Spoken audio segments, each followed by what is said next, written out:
vet, not a pet vet, a real vet. Ladies and gentlemen, we share the same brain frequency. That's right, we're a couple of hams.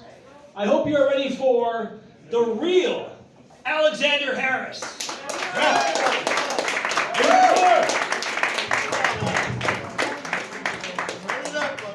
Thank you, John. Thank you, Dugout. How are y'all enjoying this economy we got?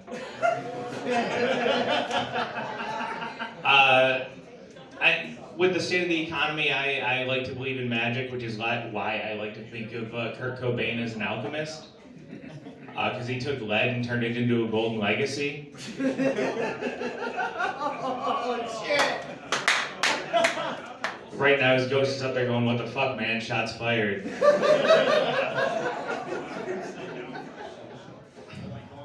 So I used to work for the Ike family, and that's why, despite the economy, I do know you can start with dick and get rich.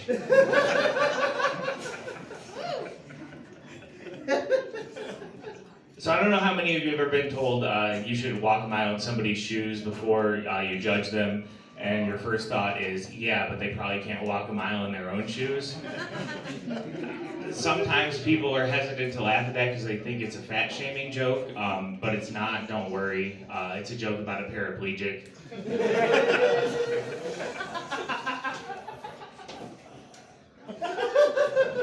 As John mentioned, I am a veteran. I don't really bring that up much in conversation because a lot of people will thank me for my service, and I'm really not that into that. Mostly,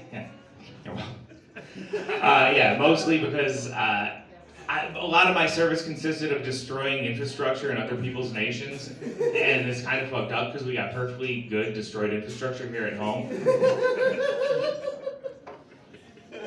And another portion of my service in Afghanistan was a lot of fire watch.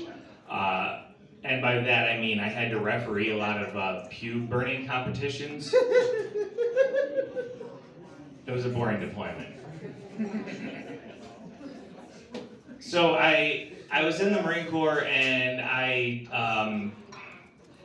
as part of that we had to learn hand-to-hand combat. And I got a belt for completing that course, and I've never actually had to use my grappling skills in real life, but the belt works really good as a bottle opener. It's almost like they knew a lot of us would just be grappling with alcohol abuse. And I don't drink that much, I swear, just enough to get to sleep at night. But that puts me into a lot of catch-22 situations. Like, I'll wake up with a half-full beer. Some would say half-empty, I say half-full because I'm an optimist. And then I have to decide if I'm going to chug it before work or dump it down the sink. Either way, it's alcohol abuse. And I try to make better decisions the older I get, but I still fail sometimes. Like, I did have a little bit too much to drink last week, and I was going to sleep it off in my car, but trying to be responsible, I realized that a cop could come along and give me a DUI, so I made the responsible decision and drove home really fast with all my lights off, so I'd be in incognito mode.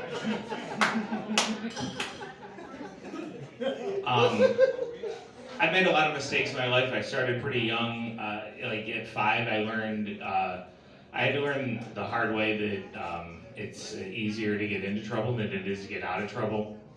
And by that, I mean I got my wiener stuck in a pair of Chinese finger cuffs.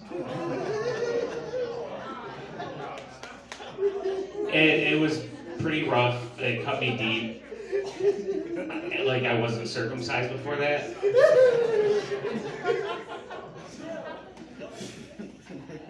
So now I work as a mechanic.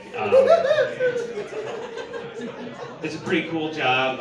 It pays all right, but what's best are the free, the perks. And one of those perks is free coffee. And my favorite kind is whatever is in one of my customers' cars. You can tell a lot about people by what they leave in their cars. I've been finding a lot of Narcan in people's glove boxes lately. And it's pretty impressive that you can maintain a serious addiction and routine car maintenance at the same time. I did recently also have a customer named Dick King. When I was looking through his car, I was fully expecting to find Trojan Magnums, but I didn't. He did have a business card though. I guess he's an attorney, so his name is actually a verb, not a noun. Dicking versus having a king dick. For those of you who did not see that coming. I pay a lot of attention to people's cars and like the like minor details now, and I've noticed a lot of Korean War veterans driving Kias lately. And it makes sense because it's probably the closest they're going to get to getting their soul back from Korea.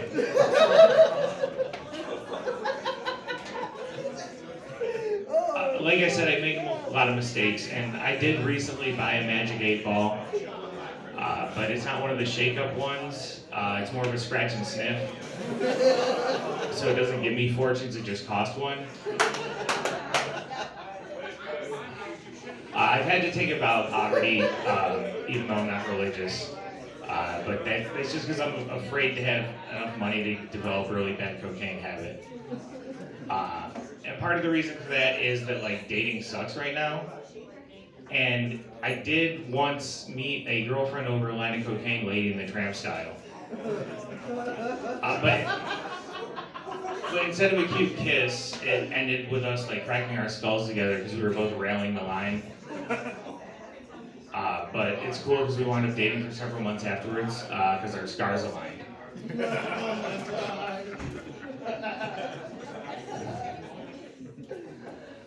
Like I said, I'm not religious. I was raised religious, but like my dogma got run over by my karma.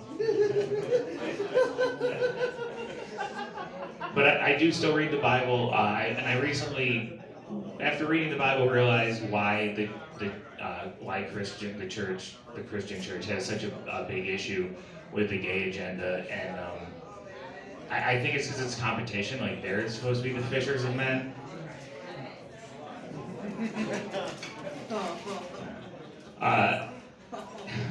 So yeah, like I said, I couldn't be, or I'm not religious. I would never be able to be Mormon because Mormons aren't like, they don't like caffeine. I like coffee too much. I'd probably have to be something more like a Jehovah's Witness.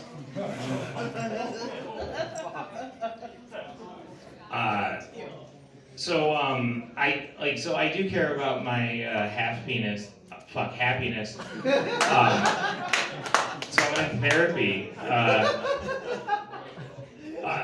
But like I just being in therapy is kind of like, I don't know. So like I'm talking to my therapist. I find out she has her own therapist.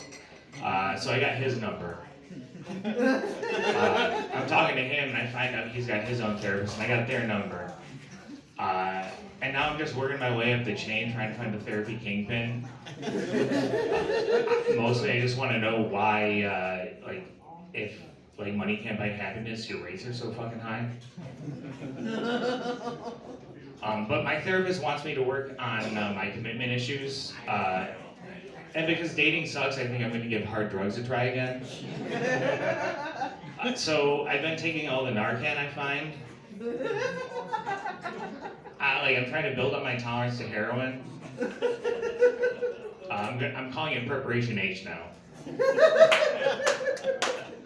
But you know, so like yeah, but don't worry. Like I am actually 13 days clean now. I know Sean said everybody took a shower yesterday at least, but I took a shower 2 weeks ago. All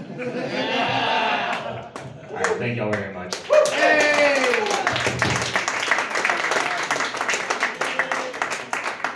Give it over Alex, everybody.